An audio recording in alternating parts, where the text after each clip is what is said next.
My name is Tarmack, and this is your Game Industry News Wrap-Up for the week of September 17th, 2016.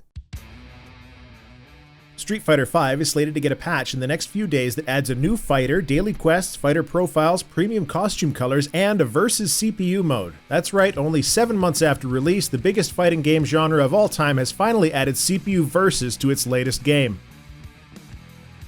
Digital Homicide, developers of the staggeringly unreal gaming experience The Slaughtering Grounds, has filed a lawsuit against 100 John and Jane Doe Steam users for personal injury damages relating to comments that involve death threats and other nasty business. As much as I'd like to take them to task for it, I'm pretty anti-death threat, so I have a tough time getting myself to the logical conclusion that they're wrong to at least try, assuming that they're actually correct in their accusations. It does mark the end of their game development careers, however, as Valve has delisted all of their products for, quote, being hostile to Steam customers, end quote. They're also going to have a tough time winning, as the lawsuit was filed by the developers themselves, sans lawyer. Star Wars Battlefront releases its Death Star DLC for Season Pass holders next week, and then out into the general public a few weeks afterwards. The digital expansion contains 5 new maps, including space areas, and of course the infamous Death Star Trench Run. My imagination of how chaotic the Trench Run will be in a Battlefront game pegs it closer to a Lemmings game than a Star Wars game.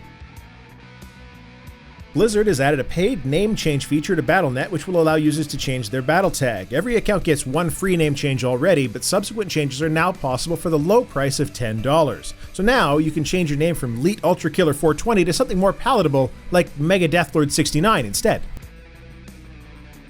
Southpark, The Fractured Butthole, has been delayed until Q1 of 2017. The game was originally slated to come out on December 6th this year. It's pretty rough when a title has to be delayed to miss Christmas, but assuming we'll get a much higher quality product, I'm all for delays. Maybe this will give them time to add jokes into the game about all the death threats they'll be getting from man-child gamers who are fractured but hurt.